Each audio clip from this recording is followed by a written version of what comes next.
Are you ready to get started? Yeah. Awesome. Please welcome to the stage the one, the only Dave.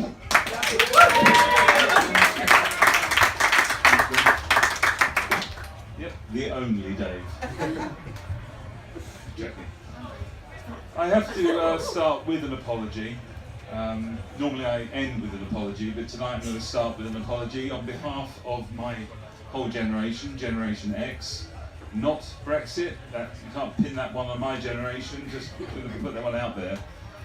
But for what's happening to the environment, you know, all this single-use plastics that we've been hearing about and the mess that it's making in the ocean, it's quite tragic. So I've been giving a lot of thought to how can we get more use out of some of these single-use plastics, and there's a variety of different projects I'm working on. But I've had some quite good success with condoms, as it turns out. And I don't know if you knew this, but you can get more than one use out of them. You know, first time you just turn them inside out, give them a rinse, and you can use them multiple times. You get a lot of bang for your buck, as it were. And if you're using ribbed condoms, first time it's her pleasure, second time it's yours, and then back. It's fantastic. Then, if it starts to perforate, do not throw them away because they make fantastic infusers for herbal tea. Really, really good.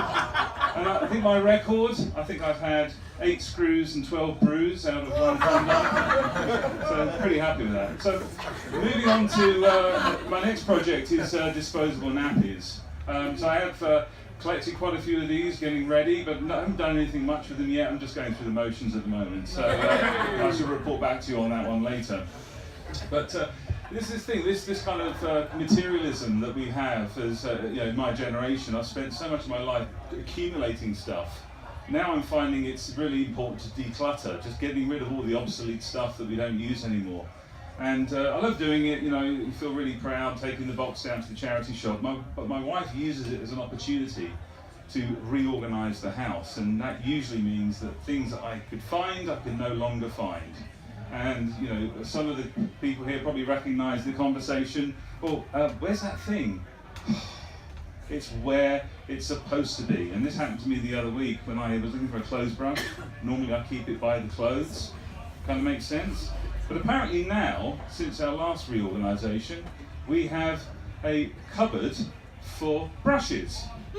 And it's the cleaning cupboard downstairs, the furthest point away from my clothes. So in this cupboard, every brush that I would want to use, shoe brushes, clothes brushes, my toothbrush is in here, my shaving brush is in here. So I think, okay, I'll play along. So I try to help out and do some tidying up. And it just didn't work out. When I picked up my wife's Take That and One Direction CDs, who's to say that they don't go in with the cat litter? I mean, it just doesn't make sense to me. Anyway. So, but the other thing about getting old, I've realised, is, that looking back, as youngsters, we were all so keen to grow up. My brother in particular, my younger brother, he was always being told, you can't stay up as late as David. When you're older, you can watch this film, or you can do that. And it just made him so impatient to grow up. And as a teenager, he tried to get ahead of his friends, and he'd be in the pub when he was 15, try to get into the 18 certificate films as well. And it kind of carried on as he got older. He was doctoring his birth certificate to try to get cheaper car insurance, and even successfully got an OAP bus pass. But it's not been all futile, and he's actually one of the best Elvis impersonators I know. Very good, very good. But one of the other things about getting old, I'm realising, is your emotional state changes.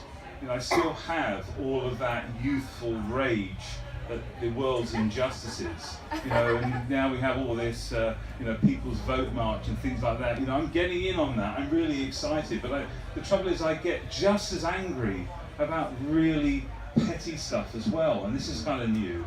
I mean, I was incensed the other week with Danny got voted out of the Strictly Come Dancing after bloody 5 weeks. I mean, it's actually unbelievable. I mean, for God's sake. Oh, calm down, Dave, calm down. Happy thoughts, happy thoughts. Brexit means Brexit. Oh, okay, right, okay, we're back in the room. But there's kind of this weird balance, I think this is what happens as you get older. You kind of get to this point when you get pulled between the really important global issues and the really, parochial, tiny things that, it's either people's vote march or writing to the paper about the state of the parking in the town. It's but I'm finding I'm getting easily put off. The big projects, the big world-changing events. It wouldn't take much to get me off that march. Maybe a bit of cold weather, or something good on the TV, or the train was late, whatever, and I'd just be, sorry, I won't bother. And it gave me a really important insight into why it is that so many elections are held during the long summer months, when the weather is warm and there's loads of daylight. It's all the old folk, all the oldies come on out, they can have a chat, there's no problem, they can get out there and they can have their votes. And it has a lot of impact, as we know, on the way the elections go. So it just occurs to me, as the swell of opinion seems to be saying we might be having another Brexit referendum on Brexit, God help us. Maybe we should have some fun with that one. Let's have it in mid-February. Let's do it to coincide with a one-off special Downton Abbey. And let's have the polling stations in Abercrombie and Fitch branches around the country. Hashtag bollocks to Brexit. Thank you very much.